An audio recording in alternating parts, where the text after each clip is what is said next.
You're just another black boy with no future. The words hit Devin Taylor like a gavel to the chest. He was only 17, standing straight-backed in a federal courtroom, his science project dismantled in pieces on a table. The man spitting venom from the bench, Judge Charles Whitman, stared down at him as if he were already guilty of something. The courtroom was still, every eye waiting for the boy to break. But Devin didn't. He lifted his chin, his voice even. "May I call my father, Your Honor?" The judge smirked, amused. "By all means, if he even bothers to answer." Devin pulled out his phone and dialed, his voice steady as he spoke into the receiver. "Dad, Judge Whitman says you failed to raise me right. He wants to know where you are. Could you come to courtroom 4B now?" Gasps stirred across the room. Whitman's confident smile faltered. Who exactly was on the other end of that call? Just hours earlier, Devin had arrived at the courthouse carrying the product of 6 months of work, a sophisticated air quality monitor he had built himself, data packed with proof that pollution in his low-income neighborhood was 3 times worse than in wealthier districts. His project was scheduled to be presented before the city's Environmental Policy Committee, invited by Dr. Patrick Williams, one of the state's leading environmental scientists. But the moment Devin passed through the security checkpoint, everything spiraled. The detector beeped at the wiring in his project case, and Officer Randall Briggs swooped in, snatching it from his hands. "What's this contraption?" he demanded. "It's an air quality monitor, sir. For my presentation today," Devin explained. Briggs turned it over like it was a bomb. "Looks suspicious to me." He raised his voice to the lobby. "Suspicious device, uncooperative subject." Within seconds, 2 more guards appeared, circling. Devin froze, palms up. "I have documentation. The committee is expecting me at 11. But then Judge Whitman himself stepped out of chambers, watching the scene with folded arms. "Why aren't you in school, boy?" "I have an excused absence," Devin said carefully. "I'm presenting my findings today. Room 302. Whitman's tone dripped with contempt. "Environmental committee in my courthouse? We'll see about that. Bring him to my courtroom first." Briggs shoved the disassembled project into an evidence bag. As Devin was led away, he noticed white visitors walking through with laptops and electronics unbothered. Another student, a blonde boy with a trifold science board, sailed past without so much as a glance. Devin texted his father quickly, "Delayed at security, might miss presentation." But when his dad replied, "What's happening?" Devin deleted what he'd started to type. His father had enough weight on his shoulders already. Inside the courtroom, Whitman grilled him. "Explain again what this device does." Devin's voice stayed calm. "It measures particulate matter in low-income neighborhoods. My data shows strong links between poor air quality and asthma rates." Whitman scoffed, tossing his papers aside. "Research? Is that what they call it now? Where did you steal the parts?" "I designed and built it myself. With grant money," Devin said. The judge's lip curled. "A likely story. This courthouse isn't your science fair. Your project stays with me for inspection. You can wait in the hall. Maybe you'll learn your place." By the time Devin's presentation hour arrived, his project was still locked away. Dr. Williams found him, pacing outside. "Devin, where are your materials? We start in 10 minutes. Judge Whitman confiscated everything," Devin admitted.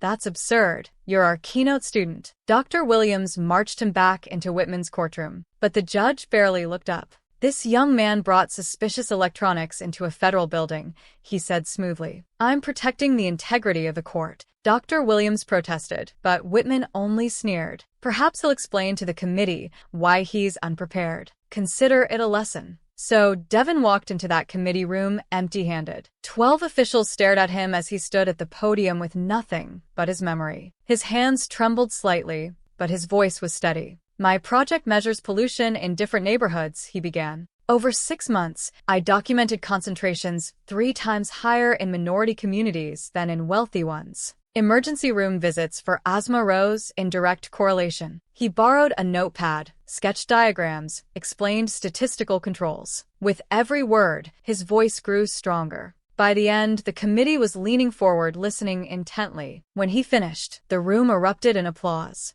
"Remarkable work," said Dr. Lawson, the chair, "especially under these circumstances. Would you consider presenting at the state conference next month?" Devin nodded, gratitude filling him. But as he excused himself, exhaustion hit like a wave. In a bathroom stall, he called his father's voicemail. "Dad, something happened today. Judge Whitman took my project. I managed, but I could use advice." That night, things worsened. A text buzzed his phone. Your project marked for disposal tomorrow morning. Sorry, friend at courthouse. Panic surged. Months of irreplaceable data, gone. He tried calling his father again. No answer. Finally, he called his Uncle James, a lawyer. They're destroying my project tomorrow. Document everything, his uncle instructed. Names, times, what was said. I'll make calls. The next morning, Devin stood on the courthouse steps with notarized documents proving ownership. When Whitman arrived, Devin stepped forward respectfully. Your Honor, I have paperwork for my project. Security plans to dispose of it today. I'm requesting its immediate return. Whitman barely glanced. Not my department. Devin didn't flinch. If my property is destroyed without due process, I'll have to escalate. The judge's eyes narrowed. Are you threatening me, boy? No, sir. I'm exercising my rights as a citizen. Whitman leaned close. You have no power here. Remember that. He gestured for Briggs. Escort him out. Devin's grip tightened on his papers. The courthouse belongs to the people, Your Honor. Not to you. Before the officer could act, a clerk hurried in. Judge Whitman, urgent call for you. He disappeared down the hall, face stormy. Hours later, as Devin waited on a bench, a woman from the public defender's office approached. I've seen you sitting here all day. What's going on? My science project was confiscated.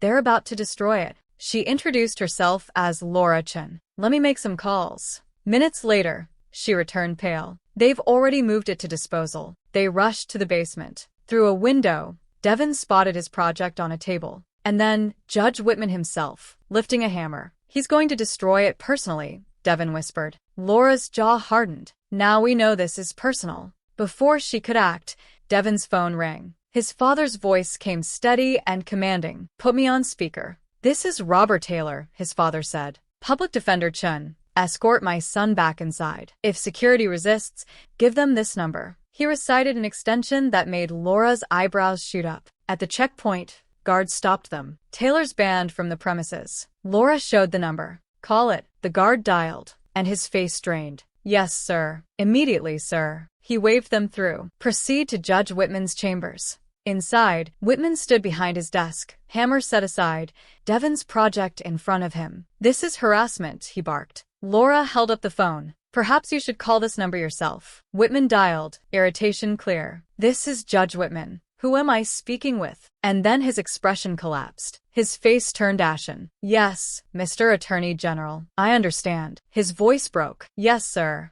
He hung up, trembling. Mr. Taylor, your property will be returned immediately, intact. Devin nodded calmly. With all my data included. Whitman swallowed hard. Yes. As they left, Devin's phone rang again. His father's voice carried authority. Is it resolved? Yes, Dad. Devin answered. Good. Now, hand the phone to Judge Whitman. I'll be in town tomorrow to discuss his conduct. The judge nearly dropped the device when he heard the words, This is the United States Attorney General. Clear your docket. We'll be reviewing your record. The next day, the courthouse was swarmed with news vans. FBI agents entered the lobby. Judge Whitman's 20-year career crumbled as evidence mounted. Discriminatory rulings, secret calls with a senator, suppression of environmental cases. Devin's data had blown it wide open. Months later, Devin stood at a podium in Washington, presenting at the National Conference on Environmental Justice. His rebuilt monitor glowed beside him,